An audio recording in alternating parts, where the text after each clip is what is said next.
নাগরিক সমাজের সঙ্গে নির্বাচন কমিশনের সংলাপ শুরু। নির্বাচন নিয়ে জনগণের আস্থা অর্জন সহ নতুন আইন প্রণয়নের প্রস্তাব সুশীল সমাজের। জনমানুষের আস্থা অর্জন করতে হবে, অর্থাৎ তারা একটি দৃঢ় এবং একটি স্বাধীন ভূমিকায় আছে, এইটা মানুষের কাছে দৃশ্যমান হতে হবে, প্রতীয়মান হতে হবে। দ্বৈত নাগরিকদের প্রার্থী হওয়ার সুযোগটার সম্পর্কে পুনরায় ভাবতে হবে। নির্বাচন যেন সুষ্ঠু হয়, গ্রহণযোগ্য হয়, সবাই যেন নির্ভয়ে ভোট দিতে পারে, ভোট দিতে পারে এবং তাদের পছন্দ লোককে ভোট দিতে পারে, সেটা নিশ্চিত করতে হবে। দেখছিলেন প্রধান শিরোনাম। দুপুরের সময়ের সঙ্গে আছি আমি ওয়াহিদা স্বপ্না এবং আমি কাজল আব্দুল্লাহ। এবার অন্যান্য শীর্ষ সংবাদ। বিদ্যুৎ স্থাপনায় নাশকতা করলে সর্বোচ্চ 10 বছরের কারাদণ্ড ও 10 কোটি টাকা অর্থদণ্ড। বিদ্যুৎ আইন মন্ত্রিসভায় অনুমোদন। ঢাকায় পানি নিষ্কাশনে কাজে আসছে না ওয়াসার পাম্পিং স্টেশন, খাল ও নালা দখল হয়ে যাওয়াই কারণ। খাবারের লোভ দেখিয়ে মধ্যবাড্ডায় শিশুকে ধর্ষণের পর হত্যা করা হয়, ডিবির কাছে গ্রেফতার শিপনের স্বীকারোক্তি। কোমরে জোড়া লাগা গাইবান্ধার 2 শিশুর অপারেশন কাল, ঝুঁকি থাকলেও আশাবাদী চিকিৎসকরা। এবং রাজধানীতে মুখ থুবড়ে পড়েছে ওয়েস্ট বিন প্রকল্প, জনসচেতনতার অভাব অভিমত নগরবিদদের, নতুন পরিকল্পনা সিটি কর্পোরেশনের।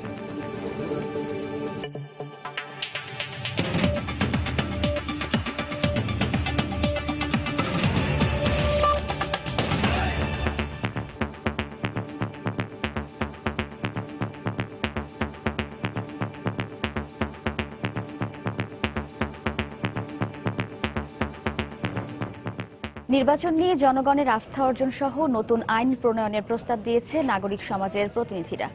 একাদশ জাতীয় সংসদ নির্বাচনকে সামনে রেখে সুশীল সমাজের প্রতিনিধিদের সঙ্গে নির্বাচন কমিশনে সংলাপ আজ থেকে শুরু হয়েছে। এর আগে সকাল 11টায় জাতীয় সংসদ নির্বাচনকে সামনে রেখে নাগরিক সমাজের প্রতিনিধিদের সঙ্গে নির্বাচন কমিশনের বহুল প্রত্যাশিত সংলাপ শুরু হয়। আগারগাঁওয়ে কমিশন সচিবালয়ে হওয়া এই সংলাপে বিশিষ্ট নাগরিকদের মধ্যে তত্ত্বাবধায়ক সরকারের সাবেক উপদেষ্টা এম হাফিজউদ্দিন, রাশেদা কে চৌধুরী, অধ্যাপক সৈয়দ আনোয়ার হোসেন, টিআইবির নির্বাহী পরিচালক ইফতেখারুজ্জামান সহ বিভিন্ন সেক্টরের সুশীল সমাজের প্রতিনিধিরা অংশ নেন। বৈঠকে বিশিষ্টজনদের কাছ থেকে কমিশনের নির্বাচনী কর্মপরিকল্পনা সহ বিভিন্ন বিষয়ে পরামর্শ গ্রহণ করে ইসি। এর মধ্যে রয়েছে নির্বাচনী আইন সংস্কার, সংসদীয় আসনের সীমানা পুনর্নির্ধারণ, নির্ভুল ভোটার তালিকা তৈরি, নতুন রাজনৈতিক দল নিবন্ধন এবং নিবন্ধিত রাজনৈতিক দলসমূহের নিরীক্ষা। প্রায় 3.5 ঘণ্টাব্যাপী সংলাপের পর গণমাধ্যমের সঙ্গে কথা বলেন নাগরিক প্রতিনিধিরা।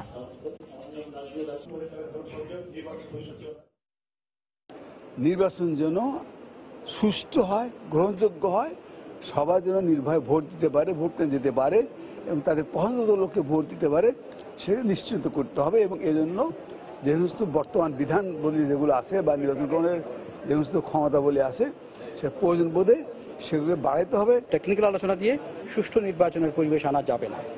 টেকনিক্যালি সাউন্ড হতে হবে, আইনের শাসন থাকতে হবে, এটা আছে, এর মধ্যে কোনো বিরোধ নাই। কিন্তু এখনকার সংকটটা কি? আমার 14 সনের নির্বাচনের যে সংকট, তার থেকে বেরিয়ে আসতে গেলে তাহলে আমাকে 2014 সন নির্বাচনে অগ্রহণযোগ্যতা, অসুবিধাগুলো, এগুলো আমাকে বিশ্লেষণ করে তারপরে এই নির্বাচনের স্ট্র্যাটেজির মধ্যে আসতে হবে। নির্বাচন কমিশনকে জনমানুষের আস্থা অর্জন করতে হবে, অর্থাৎ তারা একটি দৃঢ় এবং একটি স্বাধীন ভূমিকায় আছে, এইটা মানুষের কাছে দৃশ্যমান হতে হবে, প্রতীয়মান হতে হবে। পাশাপাশি অভিজ্ঞতার ভিত্তিতে নতুন আইন করার কথাও এসেছে এবং বড় একটা বিষয় হলো প্রশাসন কিভাবে নিরপেক্ষ থাকবে এবং সেখানে প্রশাসনকে নিরপেক্ষ রাখার জন্য নির্বাচন কমিশন কিভাবে তার ক্ষমতা প্রয়োগ করবে। এই মুহূর্তে নির্বাচন কমিশন সচিবালয়ে আছেন রিপোর্টার রাশেদ লিমন। বিস্তারিত জানতে সরাসরি চলে যাচ্ছি তার কাছে। কাজল, মূলত সকাল 11টা থেকে সময় ঠিক বেলা 11টার দিকে বৈঠকটা শুরু হয়ে আমরা দেখেছি কিছুক্ষণ আগে, 2টার কিছু আগে কিন্তু মধ্যাহ্নভোজের বিরতি দেওয়া হয়েছে এবং তখন কিন্তু কেউ কেউ আসলে চলে গেছেন, যাদের কথা বলা বা শেষ হয়েছে বা জরুরি কাজে যাদের যেতে হয়েছে তারা কয়েকজন চলে গেছেন এবং মধ্যাহ্নভোজে যারা বেরিয়েছেন তাদের অনেকেই কিন্তু সুশীল সমাজের প্রতিনিধিরা আমাদের সঙ্গে কথা বলেছেন এবং তারা কিন্তু মূলত যে এই আজকের যে আয়োজনটা নির্বাচন কমিশনের যে তাদের এই কর্মপরিকল্পনা অনুযায়ী যে রাজনৈতিক দল সহ যে তাদের যে স্টেক হোল্ডারদের সঙ্গে যে সংলাপের বিষয়টি এইটি কিন্তু তারা স্বাগত জানিয়েছেন এবং তারা বলেছেন ভিতরে কিন্তু সবাই মোটামুটি মন খুলেই তারা তাদের যে বক্তব্যগুলো সেগুলো উপস্থাপন করতে পেরেছেন, যেহেতু একটি বিষয় ছিল সময় সংক্ষেপ নিয়ে তারা তাদের কথা বলতে পারবেন কিনা, এবং এজন্য বেশ কয়েকজন কিন্তু আমরা দেখেছি যে সংলাপে অংশগ্রহণ পর্যন্ত করেননি। কিন্তু তারপরে কিন্তু ইলেকশন কমিশনের পক্ষ থেকে বলা হয়েছে তারা এই যে আমন্ত্রিত অতিথিদের কিন্তু সর্বোচ্চ সময় দেওয়া হবে তারা যতক্ষণ কথা বলতে চান, এবং সেটার কিন্তু আমরা প্রতিফলন দেখেছি তারা যখন বের হয়েছিলেন। এবং মোটা দাগে যদি আমি বলি যে কি কি বিষয়গুলো থাকছে, ঘুরে ফিরে কিন্তু বেশ কিছু বিষয় তারা উপস্থাপন করেছে। এর মধ্যে কিন্তু মূল বিষয়টি হচ্ছে নির্বাচন কমিশনকে শক্তিশালী করা, অর্থাৎ শক্তিশালী তাদের যে সাংবিধানিক ক্ষমতা দেয়া হয়েছে সেই ক্ষমতা যেন নির্বাচন কমিশন পুরোপুরি প্রয়োগ করে সেই বিষয়টি উঠে এসেছে। পাশাপাশি কিন্তু যে এই নির্বাচন কালীন সময় থেকে যে কমিশনের যে রাজনৈতিক দলের প্রতি যে একটি তারা যে তাদের যে অধিকার বা তাদের যে ক্ষমতা ফলানোর বিষয়টির কথা এর আগে একদিন প্রধান নির্বাচন কমিশনার বলেছিলেন, সেই বক্তব্যের প্রেক্ষিতে বেশ কয়েকজন সুশীল সমাজের প্রতিনিধি তারা আমাদের যে বলেছেন যে না, তফসিল ঘোষণার আগেও সরকারি কোনো কর্মকাণ্ডে নয়, তবে রাজনৈতিক কর্মকাণ্ডে, সেটা রাজনৈতিক দল কিংবা বিরোধী দল বা যেই হোক, তাদের রাজনৈতিক কর্মকাণ্ডে হস্তক্ষেপ না হলেও তাদের রাজনৈতিক কর্মকাণ্ডগুলো নির্বাচন কমিশন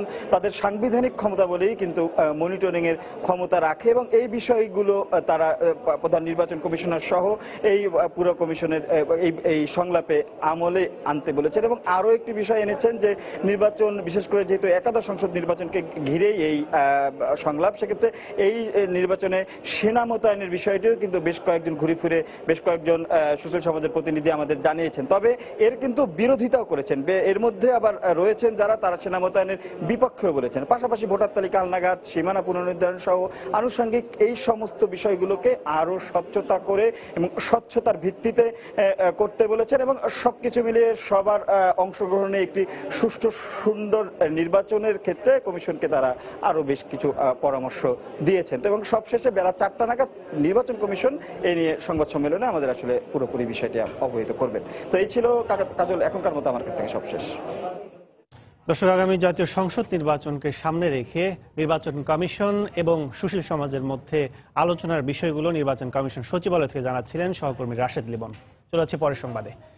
নাশকতার উদ্দেশ্যে বিদ্যুৎ সরবরাহে বিঘ্ন ঘটালে সর্বোচ্চ 10 বছরের কারাদণ্ডের বিধান রেখে বিদ্যুৎ আইন 2017 এর খসড়ায় চূড়ান্ত অনুমোদন দিয়েছে মন্ত্রিসভা। সকালে সচিবালয়ে প্রধানমন্ত্রী শেখ হাসিনার সভাপতিত্বে মন্ত্রী পরিষদের নিয়মিত বৈঠকে এ সিদ্ধান্ত নেওয়া হয়। আইনে বিদ্যুৎ উপকেন্দ্র, বিদ্যুৎ বিতরণ কিংবা সঞ্চারণ লাইন অথবা বিদ্যুতের গুরুত্বপূর্ণ স্থাপনায় কেউ নাশকতার উদ্দেশ্যে বিদ্যুৎ সরবরাহে বিঘ্ন ঘটালে সর্বোচ্চ 10 বছরের কারাদণ্ড এবং 10 কোটি টাকা পর্যন্ত অর্থদণ্ডের বিধান রাখা হয়েছে। এছাড়া উভয় দণ্ডেরও বিধান রয়েছে আইনটিতে। বৈঠক শেষে মন্ত্রিপরিষদ সচিব মোহাম্মদ শফিউল আলম সাংবাদিকদের এসব সিদ্ধান্তের কথা জানান। বিদ্যুৎ কেন্দ্র, বিদ্যুৎ উপকেন্দ্র, বিদ্যুৎ লাইন, খুঁটি বা অন্যবিধ যন্ত্র নাশকতার মাধ্যমে ভাঙিয়া ফেলিলে বা ক্ষতিগ্রস্ত করিলে বা বিদ্যুৎ সরবরাহ বাধাগ্রস্ত করিবার উদ্দেশ্যে বিদ্যুৎ সরবরাহ লাইন বা যন্ত্রের উপর কোনো বস্তু নিক্ষেপ করিলে বা রাখিলে কমপক্ষে অনধিক 10 বছরের কারাদণ্ড অথবা অনধিক 10 কোটি টাকা পর্যন্ত অর্থদণ্ড অথবা উভয় দণ্ডে দণ্ডনীয় হইবে। রাজধানীর জলাবদ্ধতা নিরসনে ওয়াসার 4টি পাম্পিং স্টেশন থাকলেও কোনোটি কাজে আসছে না। খাল ও নালা দখল হয়ে যাওয়ায় নিষ্কাশনের জন্য পর্যাপ্ত পানি আসে না এই স্টেশনগুলোতে। কর্তৃপক্ষের আশ্বাস, সমস্যা সমাধানে খাল উদ্ধার, ড্রেন তৈরি ও জলাধার সংরক্ষণে গুরুত্ব দিয়ে দীর্ঘমেয়াদী পরিকল্পনা নেওয়া হয়েছে। হাবিবুর রহমান উজ্জ্বলের ক্যামেরায় মিজানুর রহমান খবিরের রিপোর্ট। সুয়ারেজ কিংবা বৃষ্টিপাত যে কোনো পানি নিষ্কাশনের জন্যই ঢাকা ওয়াসার এমন 4টি পাম্পিং স্টেশন রয়েছে কল্যাণপুর, কমলাপুর, সুত্রাপুর এবং রামপুরাতে। কর্তৃপক্ষের দাবি, তাদের এখানে পাম্পগুলোর পর্যাপ্ত সক্ষমতা থাকলেও শহরের ভেতর থেকে ড্রেন এবং খাল দিয়ে পানি যথাসময়ে এই স্টেশনে পৌঁছতে না পারার কারণে অনেক সময় পানি সেচে বিলম্ব হয়। শহরের ভেতরের খালই শুধু নয়, সেচ পাম্পের আশপাশেও রয়েছে এমন দখল প্রবণতা। বারবার উচ্ছেদের পরও খালগুলো দখলমুক্ত করা সম্ভব হয়নি, তাই পর্যাপ্ত আয়তন না থাকায় পানি নিষ্কাশনে বাধা তৈরি হয়। জায়গাগুলি বেদখল, পানি যে এসে জমবে সেই জমার যে জায়গা নাই। আমাদের এখানে 170 না কত জানি একর জমি অ্যাকোয়ার করা আছে, বাড়িঘর হইয়া সব ভরিয়ে ফেলতেছে। সেচের জলাধারে কমপক্ষে 4 মিটার পানি প্রয়োজন থাকলেও ওয়াসার সবগুলো পাম্পের কাছেই কম পরিমাণ পানি জমা থাকে। কেবল বৃষ্টিপাতের সময় এই পরিমাণ বাড়লেও তা পর্যাপ্ত নয়। তাই সক্ষমতা থাকা সত্ত্বেও সবগুলো পাম্প একযোগে চালানো সম্ভব হয় না। ড্রেন, খালি সবকিছু ভরাট হয়ে গেছে, এই জন্যই আমাদের এই জায়গায় প্রয়োজনীয় পানি পাই না। বড় ধরনের কোনো বৃষ্টি আসে তাহলে দ্রুত পানিটা চলে আসবে, খালটা যেন ভরাট না থাকে। মানে পুরনো পানি দিয়ে যদি ভর্তি থাকে তাহলে বৃষ্টির পানিটা পড়লে তার বাইরে যাবে তাড়াতাড়ি, যার জন্য খালটা খালি রাখা। ওয়াসার দাবি, পানি প্রবাহ বাধা পাওয়ার আরেকটি কারণ অতিরিক্ত বর্জ্য। সিটি কর্পোরেশন এবং ঢাকা ওয়াসা চেষ্টা করেও খাল এবং ড্রেনে ময়লা আবর্জনা ফেলা বন্ধ করতে পারছে না। যদি বালতি না হতো তাহলে তো ঢাকা শহরে আজকে এই জলবদ্ধতা হতো না, কারণ ন্যাচারাল ওয়েতে তো পানি বেরিয়ে যেত। বেরিয়ে যাওয়ার পথগুলো তো আমরা বন্ধ করেছি। তার পথ বন্ধ করেছি বলেই কি আমরা এখন অল্টারনেট কি করছি, এখন আমরা আর্টিফিশিয়াল পথ বের করেছি এবং পাম্প করে বার করার জন্য ব্যবস্থা করেছি। 45 কিউবিক মিটার পার সেকেন্ড আমরা পানিকে বার করে দেওয়ার ক্ষমতা সম্পন্ন পাম্প আমাদের। ঢাকা ওয়াসা জানায়, রাজধানীকে ঘিরে অপরিকল্পিত বাঁধ ও অবকাঠামো তৈরি করে প্রাকৃতিকভাবে পানি নিষ্কাশনের পথ বন্ধ করা হয়েছে বেশ আগেই। এখন সেচের মাধ্যমে কৃত্রিমভাবে পানি নিষ্কাশনের এই পথ বাধাগ্রস্ত হলে চরম দুর্ভোগ পোহাতে হবে নগরবাসীকে। মিজানুর রহমান কবির, সময় সংবাদ, ঢাকা। খাবারের লোভ দেখিয়ে রাজধানীর মধ্য বাড্ডায় 3.5 বছরের শিশুটিকে ধর্ষণ করা হয়েছে বলে স্বীকারোক্তি দিয়েছে গ্রেফতারকৃত শিপন। পরে শিশুটিকে নির্যাতন করে হত্যা করা হয়েছে বলেও স্বীকার করেছে সম্প্রতি 5 বছর পর জেল থেকে মুক্তি পাওয়া শিপন। দুপুরে ব্রিফিংয়ে সাংবাদিকদের কথা জানায় ডিবি। গতকাল বিকেলে বাড্ডার আদর্শনগর এলাকায় পাশের বাসার একটি টয়লেট থেকে শিশুটির লাশ উদ্ধার করে স্থানীয়রা। পরে রাতেই ঘাতক শিপনকে গ্রেফতার করে পুলিশ। সোমবার দুপুরে ডিএমপি কার্যালয়ে সংবাদ সম্মেলনে ডিবি জানায়, 5 বছর পর জেল থেকে মুক্তি পাওয়া ঘাতক শিপন খাবারের লোভ দেখিয়ে পাশের বাসায় নিয়ে ধর্ষণ করে বাড্ডার শিশুটিকে। শুধু ধর্ষণ করেই ক্ষান্ত হয়নি পাষণ্ড শিপন, পরে নির্যাতন করে নির্মমভাবে হত্যা করে মাত্র 3.5 বছরের শিশুটিকে। যে শিপন নামের সেই অমানুষ মেয়েটিকে তার রুমে টেনে নিয়ে যায় এবং নির্যাতন করে মেরে ফেলে।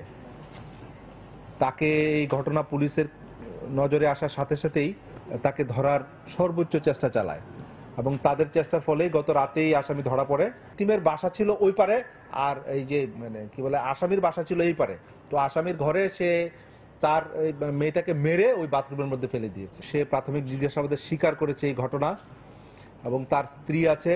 সে গত বছরের আগে 5 বছর ডাকাতি মামলায় সে জেল খেটেছে।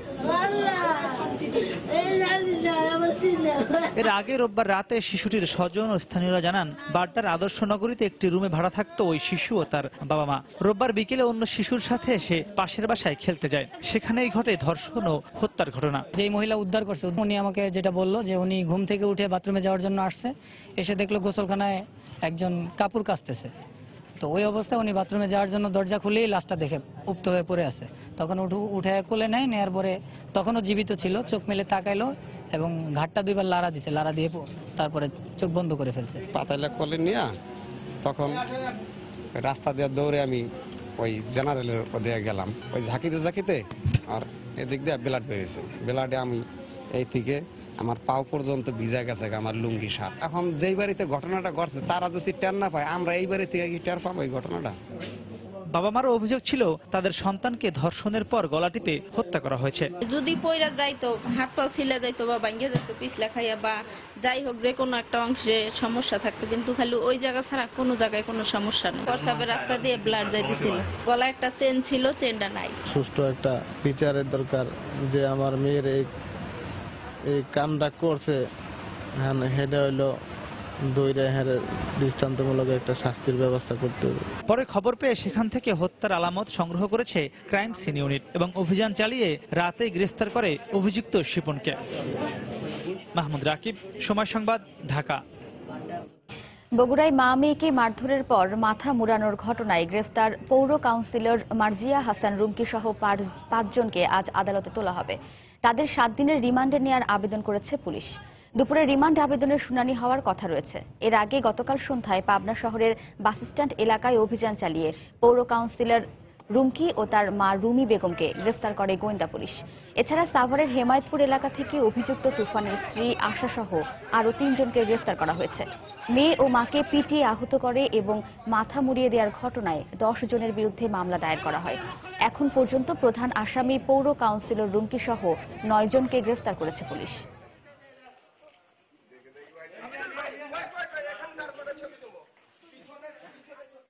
অন্যতম প্রধান আসামি ওয়ার্ড কাউন্সিলর মার্জি হাসান রুমকি এবং তার মা রুমি বেগমকে আটক করতে সক্ষম হয় এবং এই ঘটনার অন্যতম সন্দেহভাজন আসামি কাউন্সিলরের পিতা রুনু মিয়াকেও আজ সন্ধ্যা 8টার দিকে ডিবি পুলিশের আরেকটি টিম আটক করে। দুপুরের সময় আরো থাকছে। চট্টগ্রামে ছাত্রলীগ নেতা দিয়াজকে শ্বাসরোধ করে হত্যার ঘটনায় জড়িতদের গ্রেফতারের দাবি পরিবারের। দেশে অস্থিতিশীল পরিবেশ সৃষ্টি করতে বিএনপি চেয়ারপারসন বেগম খালেদা জিয়া লন্ডনে বসে বিভিন্ন জঙ্গি গোষ্ঠীর সঙ্গে বৈঠক করছেন বলে অভিযোগ করেছেন আওয়ামী লীগের প্রচার সম্পাদক ডক্টর হাসান মাহমুদ। এজন্য দেশে ফেরার পর তার বিরুদ্ধে কঠোর আইনগত ব্যবস্থা নিতে সরকারের প্রতি আহ্বান জানান তিনি। সকালে জাতীয় শিল্পকলা একাডেমিতে এক আলোচনা সভায় বক্তব্য রাখেন হাসান মাহমুদ। তিনি সরকারের বিরুদ্ধে ষড়যন্ত্রে নয়, তিনি বাংলাদেশের বিরুদ্ধে ষড়যন্ত্র লিপ্ত। কারণ তিনি রাজনীতি করেন দেশটাই যারা চায়নি তাদেরকে নিয়ে। তিনি আইএস জঙ্গি গোষ্ঠী থেকে শুরু করে বিভিন্ন জঙ্গি গোষ্ঠীর সাথে যোগাযোগ করছেন, বৈঠক করছেন, মোসাদের সাথেও যোগাযোগ করছেন। আমি সরকারকে অনুরোধ জানাবো, বেগম খালেদা জিয়া বিদেশে বসে বসে ষড়যন্ত্র করছেন। তিনি যখনই দেশে আসবেন তখনই তার বিরুদ্ধে কঠোর আইনগত ব্যবস্থা গ্রহণ করা হোক। হজ এজেন্সিগুলো শেষ মুহূর্তে বাড়তি টাকা দাবি করে পাসপোর্ট সরবরাহ না করায় হজ যাত্রায় জটিলতা সৃষ্টি হয়েছে। এ কারণে আজকের একটি এবং আগামীকালের 3টি হজ ফ্লাইট বাতিল করা হয়েছে। তবে হাবের দাবি বিনা নোটিশে সৌদি কর্তৃপক্ষ খরচ বাড়িয়ে দিয়েছে। আশকোনা হজ ক্যাম্পে বাংলাদেশ বিমানের দায়িত্বরত কর্মকর্তারা জানান, যাত্রী কম থাকায় আজ সকাল 10:55 ফ্লাইট বাতিল করা হয়। একই কারণে আগামীকাল ভোর 4:55, সকাল 8:45 এবং রাত 11:45 ফ্লাইটও বাতিল করা হয়েছে। এদিকে সকাল 6:55 419 জন যাত্রী নিয়ে বিমানের আজকের প্রথম ফ্লাইট সৌদি আরবের উদ্দেশ্যে ছেড়ে গেছে। হাব জানিয়েছে, সৌদি আরব কর্তৃপক্ষ বিভিন্ন খরচ বাড়িয়ে দেওয়ার হজ যাত্রীদের কিছু বেশি অর্থ ব্যয় করতে হচ্ছে। তাদের দাবি, সৌদি আরব 2000 রিয়াল খরচ বাড়িয়েছে। এদিকে দুপুর 2:55, সন্ধ্যা 6:25 এবং রাত 8:45 বাংলাদেশ বিমানের আরও 3টি ফ্লাইট সৌদির উদ্দেশ্যে ঢাকা ছেড়ে যাওয়ার কথা রয়েছে। একটু আগে আমি যখন এখানে এসে কমপ্লেন করলাম, এখানে ভাই কথা বললেন, উনি বললেন এখন আমাকে নিতে হলে প্রত্যেককে 2,30,000 করে দিতে হবে, সেই বাচ্চা থেকে শুরু করে সবার। কিন্তু আমার তো এই এবিলিটি নেই। আর আমরা যদি আগে থেকে জানতাম, উনি যদি আমাকে আগে থেকে ইনফর্ম করতেন, আমি হয়তো প্রিপারেশন নিতাম, অথবা আমি সারেন্ডার করতাম না। আমি পারছি না, আমি যাবো না। বাড়ি ভাড়া বা যেটি বারকোড আমরা বলি বা তাসরিয়া বলি, এগুলো সংগ্রহ করতে তাদের হয়তো সেখানে একটু সময় লাগছে। সেই সময়টার জন্যই তারা আসতে পারছে না এবং আসার সাথে সাথেই আমাদের এখান থেকে সেগুলো আমরা কমপ্লিট করে এমবিসিতে সাবমিট করছি। আমাদের সাথে যোগাযোগ আছে, গতকালকেও আমাদের যোগাযোগ হয়েছে। যারা গ্রুপ লিডার থাকে, যারা গ্রুপ লিডার বলি আমরা, অর্থাৎ সমস্ত এরিয়ার লোকদের সাথে কিন্তু একজন লোকাল গ্রুপ লিডার থাকেন। উনি কিন্তু গত 15 বছর, 8 বছর, 7 বছর, 3 বছর হজ করতেছেন। তো সঙ্গত কারণ ওনার এটাই যখন সমস্যা হয়, তখন ওনার রিলেটেড যা থাকে উনিও কিছুটা চিন্তার মধ্যে থাকেন যে আমি কি করব। আকস্মিকভাবে আপনি হঠাৎ করে উইদাউট এনি নোটিফিকেশন, ইভেন আপনাদের মাধ্যমে জানাতে চাই যে টাকা নিচ্ছে, আমরা একটা নোটিফিকেশন চেয়েছি যে একটা সার্কুলার সৌদি কর্তৃপক্ষ থেকে, যে আমাদেরকে একটা সার্কুলার অন্তত দেন, you are taking money without any circular, কিন্তু কোনো সার্কুলারও আমরা পাইনি। এই মুহূর্তে রাজধানীর আশকোনায় হজ ক্যাম্পে আছেন রিপোর্টার হাবিবুল ইসলাম হাবিব। হজ ফ্লাইটের বিস্তারিত জানতে সরাসরি চলে যাচ্ছি তার কাছে। হাবিব। কাজল, এই মুহূর্তে হজ ক্যাম্পের যে চিত্রটি আপনি দেখতে পাচ্ছেন, যে আজকের দিনের সর্বশেষ যে ফ্লাইটটি রয়েছে বাংলাদেশ বিমানের যে যাত্রীরা, সেই ফ্লাইটের যাত্রীরা কিন্তু এখানে অপেক্ষা করছেন। অর্থাৎ সন্ধ্যা 6:25 মিনিটে তাদের ফ্লাইটটি বাংলাদেশ শাহজালাল বিমানবন্দর থেকে ছেড়ে যাবে। তারা কিন্তু একটু পরেই ইমিগ্রেশনের যে কার্যক্রম, সেখানে ইমিগ্রেশন কর্মকর্তাদের সাথে যে আনুষঙ্গিক কার্যক্রম রয়েছে সেখানে তারা সম্পন্ন করবেন এবং কিছুক্ষণের মধ্যেই তারা বিমানবন্দরের উদ্দেশ্যে রওনা দিবেন। আর এর আগে যে ফ্লাইটটি বাংলাদেশ বিমানের যে ফ্লাইটটি ছেড়ে যাওয়ার কথা 2:25 সেটি কিন্তু এই কিছুক্ষণের মধ্যেই হয়তো জেদ্দার উদ্দেশ্যে রওনা দেবে। আর আজকের দিনের যে সবথেকে গুরুত্বপূর্ণ তথ্যটি আপনাকে জানিয়ে রাখি যে কিছুক্ষণ আগে আমরা বাংলাদেশ বিমানের যে জনসংযোগ বিভাগের মহাব্যবস্থাপক শাকিল মেরাজের সাথে কথা হয়েছে। তিনি আমাদের সাথে জানিয়েছেন যে আজকে এবং আগামীকাল মোট 4টি ফ্লাইট বাতিল করেছে বাংলাদেশ বিমান।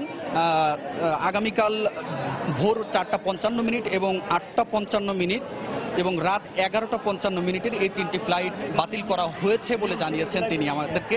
এর কারণ হিসেবে যে তিনি বেশ কয়েকটি কারণ উল্লেখ করেছেন, যেমন হজ যাত্রী কম থাকার কারণে মূলত এই ফ্লাইটগুলো বাতিল করা হয়েছে এবং এর সাথে আরও কিছু কারণ বলেছেন যে মুয়াল্লিম এবং অর্থাৎ হজ এজেন্সিগুলোর যে আনুষঙ্গিক কার্যক্রম যে প্রস্তুতি, সেই প্রস্তুতি তারা সম্পন্ন করতে পারেন নাই, এমন অভিযোগ তিনি আমাদেরকে জানিয়েছেন। এতে করে বাংলাদেশ বিমানের যে শিডিউলভুক্ত বিমান সেগুলো বাতিল করার কারণে যাত্রীর চাপ শেষের দিকে বাড়তে পারে এবং সেক্ষেত্রে কিন্তু সিট সংকলন করতে পরবর্তীতে সমস্যা হতে পারে বলে তিনি আমাদেরকে জানিয়েছেন। আর এখন পর্যন্ত এখানে প্রচুর সংখ্যক হাজি যারা আজকে যাওয়ার কথা ছিল বা আগামীকালের যে বাতিল ফ্লাইটে যাদের যাওয়ার কথা ছিল তারা কিন্তু না যেতে পেরে অনেকটা হতাশা প্রকাশ করেছেন আমাদের মাঝে। তো মোটামুটি কাজল হজ ক্যাম্পের সর্বশেষ অবস্থা এমনটাই ছিল। দর্শক, রাজধানীর আশকোলে হজ ক্যাম্প থেকে হজ ফ্লাইটের খবর জানাচ্ছিলেন সহকর্মী হাবিব। দেখছেন, বছর পার না হতেই অনেকটা মুখ থুবড়ে পড়েছে রাজধানীর 2 সিটি কর্পোরেশনের ওয়েস্ট বিন প্রকল্প। কয়েকশো বিন চুরি যাওয়ার পাশাপাশি অনেক জায়গায় হাতের কাছে বিন থাকলেও যথাযথ ব্যবহার করছেন না নগরবাসী। আবার কোথাও কোথাও ময়লা উপচে পড়লেও পরিষ্কার করা হচ্ছে না। এজন্য জনসম্পৃক্ততার অভাবকেই দুষছেন নগরবিদরা। তবে ক্ষতিগ্রস্ত বিন নিয়ে ভিন্ন ভিন্ন পরিকল্পনার কথা জানিয়েছে 2 সিটি কর্পোরেশন। তারিকুল হাসান আশিকের রিপোর্ট। উপরে খালি বিন থাকতেও ছোটখাটো ময়লায় ভরে আছে নিচের ড্রেন। অথচ পরিচ্ছন্ন নগরী গড়ার বেশ কিছু পরিকল্পনার অংশ হিসেবে গত বছর 5.5 কোটিরও বেশি টাকা ব্যয়ে বিভিন্ন রাস্তার পাশে প্রায় 7,000 ময়লা ফেলার বিন বসায় 2 সিটি কর্পোরেশন।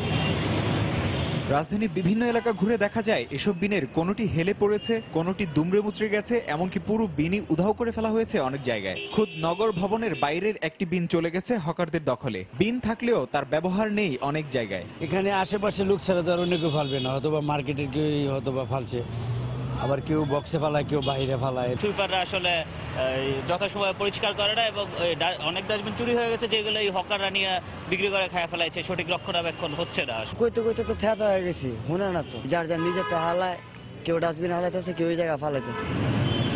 নগরবিদরা বলছেন সঠিক পরিকল্পনার অভাব আর জনগণকে সম্পৃক্ত করতে না পারাতেই সফল হয়নি এই প্রকল্প। ডাস্টবিন বসানো এবং তার রক্ষণাবেক্ষণ যেমনি করে সিটি কর্পোরেশন দায়িত্ব, এর সংরক্ষণ এবং ব্যবহার করার দায়িত্ব নাগরিকের। তাদের সাথে এই সংযোজিতভাবে প্রকল্পগুলো যদি বাস্তবায়ন করা যায়, ডাস্টবিন চুরিও হবে না এবং ডাস্টবিনের যথাযথ ব্যবহারও নিশ্চিত হবে। তবে ক্ষতিগ্রস্ত বিন সংস্কার বা পুনঃস্থাপনের পাশাপাশি ভিন্ন ভিন্ন পরিকল্পনার কথা জানিয়েছেন 2 সিটির প্রধান বর্জ্য ব্যবস্থাপক। যেগুলি মেরামত যোগ্য এগুলি আমরা মেরামতের ব্যবস্থা নিব এবং যেগুলি মেরামতের যোগ্য নয়, একেবারে নষ্ট হয়ে গেছে, এগুলি আমরা পুনঃস্থাপনের চেষ্টায় থাকব। নতুন একটা ডিজাইন করছি, এটা যেন সহজে নষ্ট করা না যায়। দ্বিতীয় হচ্ছে এটা যেন ইউজার ফ্রেন্ডলি হয়, আর আমাদের ক্লিনার যারা আছে এরাও যেন সহজে এটা পরিষ্কার করতে পারে। 2 সিটি থেকে পাওয়া তথ্য অনুযায়ী দক্ষিণের 5,700 বিনের মধ্যে 7%, উত্তরের 1,000 বিনের মধ্যে 2% বিন এরই মধ্যে ক্ষতিগ্রস্ত হয়েছে বা সরিয়ে ফেলা হয়েছে। হয়তো আবার সংস্কার বা পুনঃস্থাপন করা হবে এসব বিন, কিন্তু যাদের প্রয়োজনে এই বিন তারা সচেতন না হলে এর কোনো প্রয়োজন আছে কিনা সে প্রশ্ন থেকেই যায়। তারিকুল হাসান আশিক, সময় সংবাদ, ঢাকা। দক্ষিণ সিটি কর্পোরেশনের আওতাধীন এলাকাগুলোতে চিকুনগুনিয়ার প্রকোপ অনেকটাই নিয়ন্ত্রণে এসেছে জানিয়ে মেয়র সাইদ খোকন বলেছেন, আক্রান্তদের বাড়ি বাড়ি গিয়ে বিনামূল্যে চিকিৎসা ও ফিজিওথেরাপি সেবা দেওয়া হবে। সকালে নগর ভবনে চিকুনগুনিয়া আক্রান্তদের বাড়িতে গিয়ে বিনামূল্যে ফিজিওথেরাপি সেবা ও প্রশিক্ষণ প্রদান কার্যক্রমের উদ্বোধন করে একথা বলেন তিনি। এ সময় মেয়র আরও বলেন, চিকুনগুনিয়া রোগ নিয়ন্ত্রণে সিটি কর্পোরেশন কাজ করে যাচ্ছে। দক্ষিণের বাসিন্দারা 09611000999 এই হটলাইনে ফোন করে বাড়িতে বসে বিনামূল্যে চিকুনগুনিয়া সংক্রান্ত চিকিৎসা ও ফিজিওথেরাপি সেবা ও পরামর্শ নিতে পারবেন। তিনি আমাকে পরামর্শ প্রদান করেন। আমি যখন নির্বাচন করি এই শহরের নাগরিকদের বাসায় বাসায় গিয়ে আমি কিন্তু ভোট প্রার্থনা করেছিলাম। তারা আমাকে ভোট দিয়ে, ভালোবাসা দিয়ে, স্নেহ দিয়ে আমাকে নির্বাচিত করেছে। সময় এখন এসেছে তাদের বাসায় বাসায় গিয়ে তাদের সেবা দিয়ে সেই ঋণ পরিশোধ করবার। আমাদের হটলাইন নাম্বার 09611000099। আমাদেরকে জানালে আমাদের ফিজিওথেরাপিস্ট ডক্টর আপনার বাসায় গিয়ে বিনামূল্যে আপনাকে ফিজিওথেরাপি প্রশিক্ষণ এবং সেবা প্রদান করবে ইনশাআল্লাহ। দুপুরের সময় আরো থাকছে। জাতীয় দলের সাবেক অধিনায়ক সুজনের শারীরিক অবস্থার উন্নতি, খুলে ফেলা হয়েছে লাইফ সাপোর্ট, নেওয়া হবে সিঙ্গাপুরে। কোমরে জোড়া লাগা গাইবান্ধার 2 শিশুকে আলাদা করতে অপারেশন হবে কাল। এ ধরনের অপারেশন কিছুটা ঝুঁকি থাকলেও চিকিৎসকরা আশাবাদী সুস্থ হয়ে মায়ের কোলে ফিরবে 2 শিশু। সফল অপারেশনের জন্য দেশবাসীর কাছে দোয়া চেয়েছেন শিশু তৌফা তহুরার মা ও বাবা। মায়ের কোলে শিশুর হাসি পৃথিবীর সবচেয়ে সুন্দরতম মুহূর্ত। 10 মাসের অবুঝ শিশু তোফা ও তহুরার অবশ্য বুঝতে পারার কথা নয়, তাদের জন্ম হয়েছে জটিল শারীরিক সমস্যা নিয়ে। জন্মের পরই কোমরে জোড়া লাগা শিশু দুটির মলদ্বার ছিল না, তাই সে সময়টায় ঢাকা মেডিকেল কলেজ হাসপাতালে অপারেশন করে আলাদা মলদ্বার তৈরি করে দেওয়া হয়েছে। তবে শিশু দুটিকে আলাদা করতে অপারেশনের জন্য বয়স কম হওয়ায় সে সময় তা করা হয়নি। চিকিৎসকদের পর্যাপ্ত তদারকি শেষে মঙ্গলবার অপারেশন করা হবে ঢাকা মেডিকেলে। গাইবান্ধার সুন্দরগঞ্জের কৃষক পিতা আর পরম যত্নে দীর্ঘদিন তাদের বুকে আগলে রাখা মা স্বপ্ন দেখছেন সুস্থ হয়ে তাদের সন্তানরা স্বাভাবিক অন্য 10টি শিশুর মতোই হাসবে, খেলবে।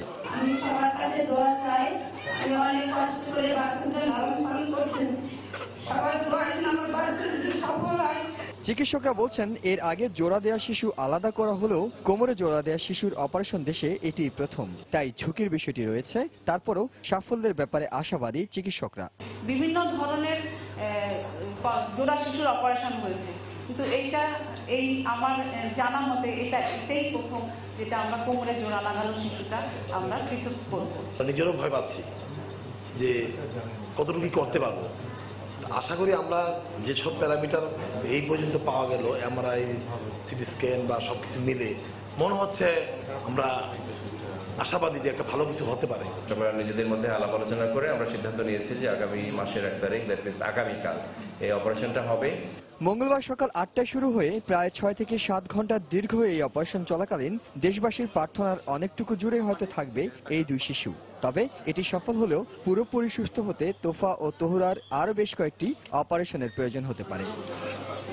ইহসান জুয়েল, সময় সংবাদ, ঢাকা। চট্টগ্রাম বিশ্ববিদ্যালয় ছাত্রলীগের যুগ্ম সম্পাদক দিয়াজ ইরফান চৌধুরীকে শ্বাসরোধ করে হত্যার ঘটনায় জড়িতদের গ্রেফতারের দাবি জানিয়েছে তার পরিবার। সকালের সময় সংবাদকে দেয়া প্রতিক্রিয়ায় দিয়াজের মা জাহেদা আমিন চৌধুরী দোষীদের দৃষ্টান্তমূলক শাস্তির দাবি করেন। এদিকে দ্বিতীয় ময়না তদন্ত রিপোর্টের পরিপ্রেক্ষিতে নতুন করে মামলার তদন্ত শুরু করেছে সিআইডি। বিস্তারিত ডেস্ক রিপোর্টে। বাসার ফ্যানে লাশ ঝুলে থাকা থেকে শুরু করে পারিপার্শ্বিক অবস্থায় হত্যাকাণ্ড মনে হলেও চট্টগ্রাম মেডিকেল কলেজ হাসপাতালের ফরেনসিক বিভাগের প্রথম ময়নাতদন্তের রিপোর্টে সবকিছুই পাল্টে যায়। কিন্তু হাল ছাড়েনি দিয়াজের পরিবার। আবেদনের প্রেক্ষিতে কবর থেকে লাশ তুলে দ্বিতীয় দফায় ময়নাতদন্তের নির্দেশ দেন আদালত। গত বছরের 10 ডিসেম্বর কবর থেকে লাশ তুলে দ্বিতীয় দফা ময়নাতদন্ত করা হয়। সর্বশেষ রোববার দ্বিতীয় ময়নাতদন্তের রিপোর্টে উল্লেখ করা হয় দিয়াজকে নেতা দিয়াজকে গলায় কাপড় পেঁচিয়ে শ্বাসরোধে হত্যা করা হয়। মামলাটি এখনো তদন্তাধীন আছে। আমরা দ্বিতীয় ময়নাতদন্ত রিপোর্টে পেয়েছি যে এটা একটা শ্বাসরোধজনিত হত্যাকাণ্ড। তো আমরা আমাদের তদন্ত চালিয়ে যাচ্ছি। এটা যে শ্বাসরোধজনিত হত্যাকাণ্ড, এটাই সবচেয়ে বড় ক্লু। আমরা এটা ধরেই সামনের দিকে আগাবো। ময়নাতদন্তের রিপোর্টে হত্যা প্রমাণিত হওয়ায় দ্রুত হত্যাকারীদের গ্রেপ্তারের দাবি দিয়াজের পরিবারের। যাদেরকে আমরা আসামি দিয়েছি তারা অবশ্যই দিয়াজের খুনের সাথে জড়িত, কারণ দিয়াজ মারা যাওয়ার পর থেকে তারা চেষ্টা করতেছে যে এটাকে আত্মহত্যা বলে অপপ্রচার চালানোর জন্য, এবং আমি চাই তাদেরকে যারা ইন্ধন দিচ্ছে, তাদেরকে যারা সহযোগিতা করছে, সবার বিচার আমি চাই। আমি আইনের প্রতি শ্রদ্ধাশীল এবং পুলিশ প্রশাসনের প্রতিও আমি শ্রদ্ধাশীল। সিআইডির হাতে এটা আছেন, সিআইডি এটা সুষ্ঠু তদন্তের মাধ্যমে আসল খুনিকে ধরে যেন আসল সুষ্ঠুভাবে আমি বিচারটা যেন পাই। দিয়াজ ভাইয়ের হত্যাকাণ্ডের সাথে যারা জড়িত তাদেরকে দ্রুত গ্রেপ্তার করে বিচারের আওতায় আনলে বাংলাদেশ ছাত্রলীগ চট্টগ্রাম বিশ্ববিদ্যালয় পরিবার অনেক বেশি আনন্দিত। প্রথম ময়নাতদন্তে কোনো গাফিলতি ছিল কিনা তা তদন্ত করা হবে বলে জানিয়েছে তদন্তকারী সংস্থা সিআইডি। প্রথম ময়নাতদন্তে কেন এটা আসেনি, কেন তখন বোঝা যায়নি যে এটা শ্বাসরোধজনিত, এখন কিভাবে বোঝা গেল? অবশ্যই সেটা আসবে তদন্তের প্রয়োজনে। গত বছরের 20 নভেম্বর রাতে চট্টগ্রাম বিশ্ববিদ্যালয়ের বাসায় ঝুলন্ত অবস্থায় ছাত্রলীগ নেতা দিয়াজ ইরফান চৌধুরীর লাশ উদ্ধার করে পুলিশ। এ ঘটনায় দিয়াজের মা জাহেদা আমিন চৌধুরী বাদী হয়ে চট্টগ্রাম বিশ্ববিদ্যালয়ের ছাত্রলীগ সভাপতি আলমগীর টিপু সহ 10 জনকে আসামি করে আদালতে একটি হত্যা মামলা দায়ের করেন। তবে পুলিশ এখন পর্যন্ত কাউকে গ্রেপ্তার করতে পারেনি। সময় সংবাদ, চট্টগ্রাম। নাফ নদীতে রাতে মাছ ধরা বন্ধ রাখায় ইয়াবাসহ বিভিন্ন মাদকদ্রব্য আসা অনেকাংশে কমে গেছে বলে জানিয়েছেন বিজিবির মহাপরিচালক মেজর জেনারেল আবুল হোসেন। তবে বাংলাদেশ মিয়ানমার সীমান্তে মাদক চোরাচালান বন্ধে মিয়ানমার সহযোগিতা করছে না বলে অভিযোগ করেন তিনি। রাজধানীর পিলখানা সদর দপ্তরে বিজিবির বৃক্ষরোপণ ও মাছের পোনা অবমুক্তকরণ কর্মসূচির উদ্বোধন করে তিনি এই কথা বলেন। সারা দেশে বিজিবি আজ থেকে আগামী 4 আগস্ট পর্যন্ত এই কর্মসূচি পালন করবে।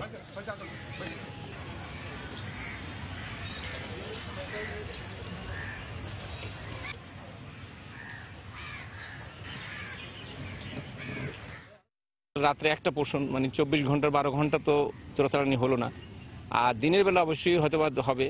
সেই জন্য দিনের বেলা আমরা ইজিলি এটাকে আইডেন্টিফাই করা যায়। 15 দিন আমরা এরকম রাখতে পারি, তাহলে এটার একটা ভালো আমরা ডিভিডেন্ড পাবো। মিয়ানমারের আমরা সাপোর্ট পাচ্ছি, একেবারে হোল হার্টেড পাবো এটা বলছি না, বাট আগে তো কোনো কমিউনিকেশনই করা যেত না, কিলিংটা অনেকটা কমায় নিয়ে আসতে পারছি।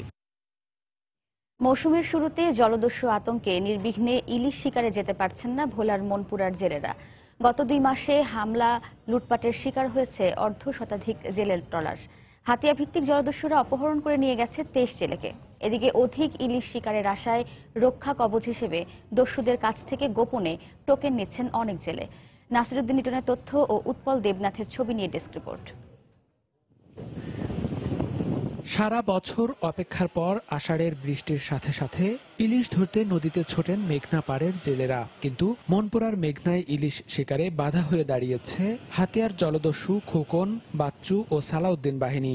মেঘনার জাগলার চর ও মৌলভীর চরের আস্তানা থেকে দস্যুরা আক্রমণ চালিয়ে জাল, মাছ, ট্রলার সহ মাঝি মাল্লাদের অপহরণ করে নিয়ে যায়। গত 2 মাসে মনপুরার বিভিন্ন ঘাটের অপহৃত 23 জেলে 50,000 থেকে 2 লাখ টাকা পর্যন্ত মুক্তিপণ দিয়ে দস্যুদের কবল থেকে ছাড়া পেয়েছে। মৌসুমের বাকি সময় নির্বিঘ্নে ইলিশ শিকারের জন্য জলদস্যুদের কাছ থেকে মোটা অঙ্কের বিনিময়ে টোকেন সংগ্রহ করছে অনেকে। জেলেদেরকে রাত্রে ধরে নিয়ে যায়, রাত্রে চরের ভিতরে ভাঙ্গা রাখে, টাকা তারপরে আমরা হুমকি দেওয়া লাগাইতে। জলদস্যুদের হামলা লুটপাটের কারণে জেলে ও মাছ ব্যবসায়ীরা ক্ষতির মুখে পড়ছে উল্লেখ করে আইন শৃঙ্খলা বাহিনীর জোরালো পদক্ষেপের দাবি জানিয়েছেন স্থানীয় জনপ্রতিনিধি। প্রশাসনের কিছুটা আমি বলবো যে আরো তাদের দক্ষতার দরকার। কোস্টগার্ডকে যদি আরো স্থায়ীভাবে এখানে দেওয়া যেত, কোস্টগার্ডের যদি কোনো ক্যাম্প করা যেত, তাহলে এটি চিরতরে বন্ধ হতো। দস্যুদের কবল থেকে জেলেদের রক্ষা ও নিরাপদে মাছ ধরা নিশ্চিত করতে নিয়মিত টহলের কথা জানালেন পুলিশের কর্মকর্তা। 2 পাশ থেকেই আমার 2টা রাত্রিকালীন নৌটহলের ব্যবস্থা করেছে, যার ফলশ্রুতিতে জেলেরা নিরাপদে তারা মাছ ধরতে পারতেছে। জলদস্যুদের অপতৎপরতা রুখতে নিয়মিত অভিযানের পাশাপাশি নিয়ন্ত্রণে জিরো টলারেন্স অবস্থানের কথা জানালেন কোস্টগার্ডের কর্মকর্তা। কোস্টগার্ডের এইসব স্টেশন সবসময় প্রস্তুত আছে যে কোনো ধরনের তথ্য পেলে তারা ওই জায়গায় যাবে এবং গিয়ে যে ধরনের সহায়তা দরকার সে ধরনের সহায়তা তারা প্রদান করবে। চলতি বছরের প্রথম 6 মাসে 57টি আগ্নেয়াস্ত্র সহ 18 জলদস্যুকে গ্রেপ্তার করেছে কোস্টগার্ড। জাল, ট্রলার সহ উদ্ধার করা হয়েছে 45 জেলেকে। সময় সংবাদ, ভোলা। 2015 সালের 31 জুলাই মধ্যরাতে আনুষ্ঠানিকভাবে বিলুপ্ত হয় ভারত বাংলাদেশের ছিটমহল। এরপর 2 বছরের মধ্যে দীর্ঘ 68 বছরের বঞ্চনা আর অবরুদ্ধ জীবনের নিদারুণ কষ্টের অনেকখানি লাঘব হয়েছে সেখানকার বাসিন্দাদের। বদলে গেছে দুঃখ ভরা জীবনযাত্রা। মমিনুল ইসলাম মঞ্জুর তথ্য ও বেলাল হোসেনের ছবি নিয়ে ডেস্ক রিপোর্ট। বিনিময় সম্পন্ন হওয়ায় ভারতের ১১১টি ছিটমহল বাংলাদেশের কুড়িগ্রাম, লালমনিরহাট, নীলফামারী ও পঞ্চগড় জেলায় অন্তর্ভুক্ত হয়। তারা এখন বাংলাদেশি নাগরিকত্ব লাভের পাশাপাশি ভোটার হয়েছেন, পেয়েছেন স্মার্ট কার্ডও। বদলে গেছে অবহেলিত এই জনপদগুলোর চালচিত্র। এর একটি হচ্ছে কুড়িগ্রামের ফুলবাড়ী উপজেলায় অন্তর্ভুক্ত দাসিয়ারছড়া। দাসিয়ারছড়াকে ভাগ করে ৩টি ইউনিয়নের অন্তর্ভুক্ত করা হয়েছে। মাত্র ২ বছরের মধ্যে শতভাগ বাড়ি ও ব্যবসা প্রতিষ্ঠানে বিদ্যুৎ সুবিধা দেওয়া হয়েছে। তবে কমিউনিটি ক্লিনিক স্থাপিত না হওয়ায় স্বাস্থ্যসেবা এখন পর্যন্ত তাদের দোরগোড়ায় পৌঁছেনি। পাশাপাশি ভূমি রেকর্ড সম্পন্ন না হওয়ায় জমি বেচাকেনা করতে পারছেন না তারা। বাংলাদেশ সবাই ঘরে ঘরে বিদ্যুৎ দিছে, নিজেদের স্কুলে পড়াশোনা করতে পারছি, উপবৃত্তি পেয়েছি, সরকার বিনা পয়সা আমাদের বই দিয়েছে, এই জন্য আমরা খুশি। এখনো তো চিকিৎসার সুযোগ পাচ্ছি না, ক্লিনিক এখনো কিছুই হয়নি। আর ক্লিনিক দিলে তো আমার সুবিধা হয়। দেশের উন্নয়নের মূলধারায় সম্পৃক্ত করার লক্ষ্যে বিভিন্ন উন্নয়নমূলক কর্মকাণ্ডের পাশাপাশি ছিটমহলবাসীদেরকে সামাজিক নিরাপত্তা কর্মসূচির সব সুবিধা দেওয়া হয়েছে বলে জানালেন এই জনপ্রতিনিধি। স্থানীয় সরকারের মাধ্যমে সরকারের সকল সুযোগ সুবিধা আমরা তাদেরকে অগ্রাধিকার ভিত্তিতে দিয়েছি। আমরা চেষ্টা করছি শতভাগ সুযোগ সুবিধা তাদেরকে দেওয়ার। বিলুপ্ত ছিটমহলবাসীদের দোরগোড়ায় স্বাস্থ্যসেবা পৌঁছে দিতে কমিউনিটি ক্লিনিক স্থাপনের প্রক্রিয়া চলছে বলে জানালেন উপজেলা প্রশাসনের শীর্ষ কর্মকর্তা। স্বাস্থ্য খাতের স্বাস্থ্যসেবার জন্য কমিউনিটি ক্লিনিক স্থাপনের বিষয়টি প্রক্রিয়াধীন রয়েছে। এদিকে ছিটমহলগুলোতে আগে কখনো ভূমি রেকর্ড হয়নি, তাই প্রথমবারের মতো রেকর্ড করার কাজটি বেশ জটিল। আমরা ইতিমধ্যে জরিপের বিভিন্ন স্তরগুলো সম্পন্ন করে চূড়ান্ত প্রকাশনার জন্য আমরা ঢাকায় পাঠিয়েছি। চূড়ান্ত রেকর্ড প্রকাশিত হয়ে আসবে, তখন আমরা এই রেকর্ডগুলো তাদের হাতে পৌঁছে দেব। দাসিয়ারছড়ায় ৫১ কিলোমিটার সরবরাহ লাইনের আওতায় ১৯৫১ জন গ্রাহককে বিদ্যুৎ সংযোগ প্রদান, ৩টি সরকারি প্রাথমিক বিদ্যালয় ভবন নির্মাণ করা হয়েছে। 3টি কালভার্ট নির্মাণ সহ চলমান রয়েছে ২৩ কিলোমিটার পাকা সড়ক ও নীলকুমর নদীর ওপর ব্রিজ নির্মাণের কাজ। সময় সংবাদ, কুড়িগ্রাম। বগুড়ার শেরপুরে বাস ও ট্রাকের মুখোমুখি সংঘর্ষে ৩ জন নিহত হয়েছেন। এ ঘটনায় আহত হয়েছেন অন্তত ১৪ জন। সকালে উপজেলার ঘোকা বটতলা এলাকায় দুর্ঘটনা হয়। হাইওয়ে পুলিশ জানায়, ঢাকা থেকে শ্যামলী পরিবহনের একটি বাস রংপুর যাচ্ছিল। এটি ঘটনাস্থলে পৌঁছালে বিপরীত দিক থেকে আসা একটি ট্রাকের সঙ্গে মুখোমুখি সংঘর্ষ হয়। এতে ঘটনাস্থলেই 2 জন নিহত হন। ফায়ার সার্ভিস কর্মীরা আহতদের উদ্ধার করে বগুড়া শহীদ জিয়াউর রহমান মেডিকেল কলেজ হাসপাতালে নিলে আরও 1 জন মারা যান।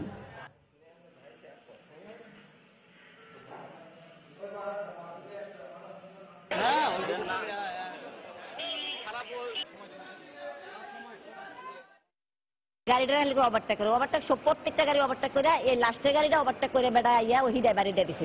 আমরা উদ্ধার কাজ শুরুতেই দেখতে পাই ঘটনাস্থলে 2 জন লোক মৃত্যু। আমরা আহত ব্যক্তিদেরকে আমাদের 2টা গাড়ি এবং সাধারণ পাবলিকের গাড়ি দিয়ে প্রায় 10-12 জন লোককে হাসপাতালে ভর্তি করি। সবগুলো তো ম্যানেজ হয়ে যায়, দেখুন সেলাই হয়ে গেছে, আর যেগুলো সেলাই দেওয়ার মতো না, ফ্র্যাকচার হয়ে গেছে, ওপেন ফ্র্যাকচার, ওগুলো করে ম্যানেজ করতে হবে, বেশি খারাপ ওগুলো।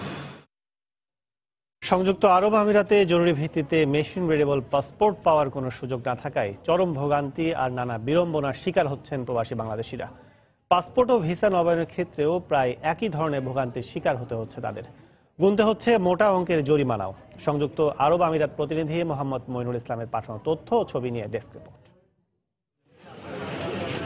মেশিন রিডেবল পাসপোর্টের ডেলিভারি নিতে এসে এভাবেই প্রচন্ড গরমের মধ্যে ঘন্টার পর ঘন্টা দাঁড়িয়ে থাকতে হয় সংযুক্ত আরব আমিরাতে বসবাসরত প্রবাসী বাংলাদেশিদের। শুধু তাই নয়, যারা পাসপোর্ট ও ভিসা নবায়ন করতে আসেন একই চিত্র তাদেরও। আমি সকালে মাইগ্রেশনে গেছি, আমার ভিসা লাগছে একটা 5 মিনিট লাগে না, কোনো ঝামেলা না, কত সুযোগ সুবিধা, কিন্তু আমাদের কোনো পরিবর্তন দেখতেছি না। 2 ঘন্টা হয়ে গেছে এখানে আসছি বাংলাদেশ এমবেসি, এখনো বাইরে খাড়া হয়ে রয়েছি আমরা লাইনে।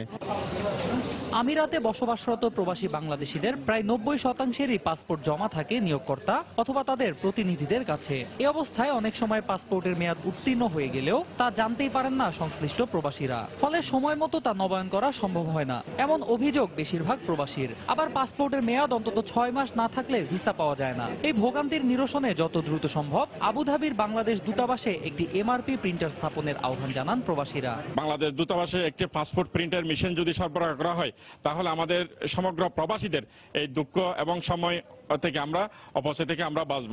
প্রবাসীদের এসব দুর্ভোগের কথা স্বীকার করে এর জন্য দূতাবাসে লোকবলের অভাব সহ নানা সীমাবদ্ধতার কথা জানালেন রাষ্ট্রদূত। বললেন, আপাতত জরুরি ভিত্তিতে পাসপোর্ট ডেলিভারির ব্যবস্থা করা না গেলেও প্রবাসী বাংলাদেশিদের ভোগান্তি নিরসনে তৎপর হবেন তারা।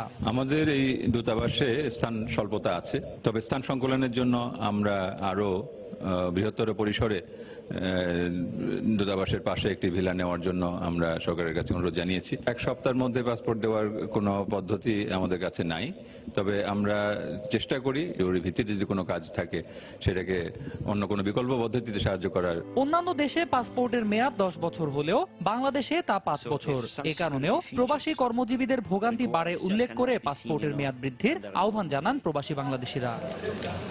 সময় সংবাদ, আরব আমিরাত। হজের স্থানগুলো আন্তর্জাতিকীকরণের কাতারি দাবিকে সৌদি আরবের বিরুদ্ধে যুদ্ধ ঘোষণার শামিল বলে মন্তব্য করেছেন সৌদি পররাষ্ট্রমন্ত্রী আদেল আল জুবেইর। অপরদিকে এমন কোনো দাবি জানানোর কথা অস্বীকার করেছে কাতার। রোববার সৌদি আরবের রাষ্ট্রীয় টেলিভিশনে এক সাক্ষাৎকারে দেশটির পররাষ্ট্রমন্ত্রী আদেল আল জুবেইর দোহার পক্ষ থেকে মক্কা মদিনার আন্তর্জাতিকীকরণের দাবিকে আগ্রাসনের সঙ্গে তুলনা করেন। যারা পবিত্র স্থানগুলো নিয়ে নিজেদের মতো করে কথা বলে তাদের বিরুদ্ধে ব্যবস্থা গ্রহণের অধিকার রয়েছে বলেও জানান সৌদি পররাষ্ট্রমন্ত্রী। এর আগে বাহরাইনের মানামায় এক সংবাদ সম্মেলনে কাতারের বিরুদ্ধে উগ্রবাদী গোষ্ঠীগুলোকে অর্থায়ন ও সন্ত্রাসবাদকে উস্কে দেওয়ার অভিযোগে নিষেধাজ্ঞা আরও কঠোর করার ঘোষণা দেয় সৌদি জোট। এদিকে রিয়াদের কাছে হজের স্থানগুলো নিয়ে কোনো আহ্বান বা দাবি জানানোর কথা অস্বীকার করেছে দোহা। কাতারের পররাষ্ট্রমন্ত্রী শেখ মোহাম্মদ বিন আব্দুল রহমান আল থানি বলেছেন, তাদের বিরুদ্ধে আবারও ভিত্তিহীন গল্প বানানোর চেষ্টা চলছে।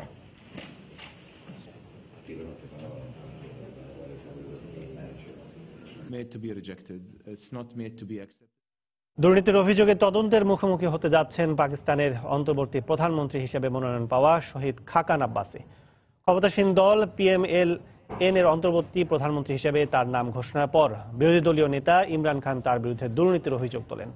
2015 সালে $200 কোটি LNG কেলেঙ্কারির ঘটনায় আব্বাসিকে প্রধান আসামি করে জাতীয় জবাবদিহিতা ব্যুরো NAB-তে একটি মামলা দায়ের করা হয়। সেই মামলায় এখন সাবেক পেট্রোলিয়াম মন্ত্রী শহীদ খাকান আব্বাসিকে তদন্তের মুখোমুখি হতে হবে বলে জানিয়েছে গণমাধ্যম। তবে তিনি কোনো অনিয়মে জড়িত। এদিকে বিরোধী দল PTI নেতা ইমরান খানের বিরুদ্ধে অনিয়মের মামলার শুনানি সুপ্রিম কোর্টে আজ থেকে শুরু হতে যাচ্ছে। প্রধান বিচারপতি মিয়ান সাকিব নিসারের নেতৃত্বে সর্বোচ্চ আদালতের 3 বিচারককে নিয়ে গঠিত বেঞ্চে এই শুনানি হবে। এর আগে রোববার রাতে ইসলামাবাদে নওয়াজ শরীফের ক্ষমতাচ্যুতি উদযাপনে এক আনন্দ র্যালিতে যোগ দেন ইমরান খান। আদালতে জমা দেওয়া নথিপত্রে কোনো তথ্য মিথ্যা প্রমাণিত হলে দলীয় প্রধানের পদ থেকে পদত্যাগের ঘোষণা দেন তিনি।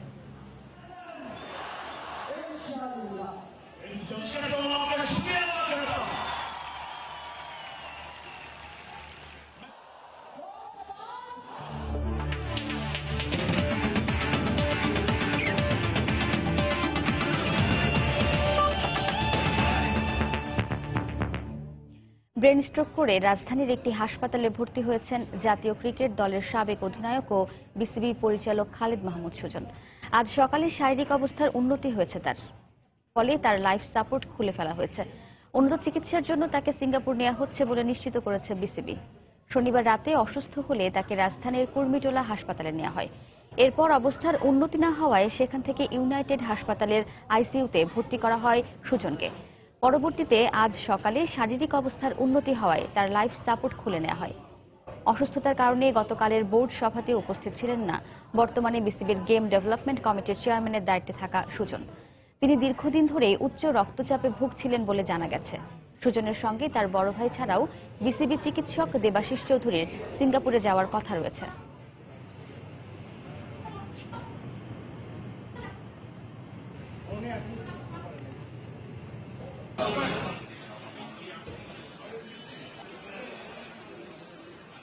দুপুরের সময় এ পর্যায়ে শীর্ষ সংবাদ জানিয়ে দিচ্ছি আরেকবার। নাগরিক সমাজের সঙ্গে নির্বাচন কমিশনের সংলাপ চলছে। নির্বাচন নিয়ে জনগণের আস্থা অর্জন সহ নতুন আইন প্রণয়নের প্রস্তাব সুশীল সমাজের। বিদ্যুৎ স্থাপনায় নাশকতা করলে সর্বোচ্চ 10 বছরের কারাদণ্ড ও 10 কোটি টাকা অর্থদণ্ড। বিদ্যুৎ আইন মন্ত্রিসভায় অনুমোদন। খাবারের লোভ দেখিয়ে মধ্যবাড্ডায় শিশুকে ধর্ষণের পর হত্যা করা হয়। ডিবির কাছে গ্রেফতার শিপনের স্বীকারোক্তি। কোমরে জোড়া লাগা গাইবান্ধার 2 শিশুর অপারেশন কাল, ঝুঁকি থাকলেও আশাবাদী চিকিৎসকরা। এবং ঢাকায় পানি নিষ্কাশনে কাজে আসছে না ওয়াসার পাম্পিং স্টেশন, খাল ও নালা দখল হয়ে যাওয়ায় কারণ।